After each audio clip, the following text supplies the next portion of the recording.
Hello， 大家好，歡迎來到護士 Beyond Design。客廳同飯廳共用，節約更多空間。入門口右邊嘅窿窿板攞嚟放置日常出門用品，而且窿窿板可以根據自己需求去調節，日常要隨意調節都會更加方便。廚房夠闊夠光，有足夠嘅空間嚟備菜。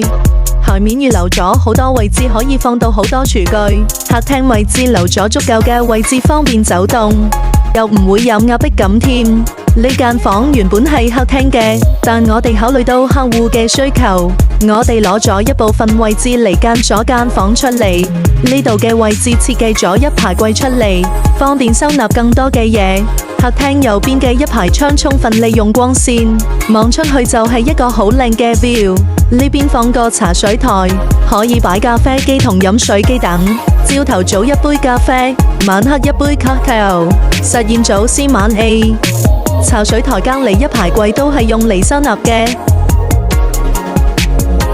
呢度就係主人房啦，左邊一大排衫櫃，右邊係梳妝台，滿足晒主人多衫多護膚品化妝品嘅需要。呢度係預留出嚟做空調位，下期再見，拜拜。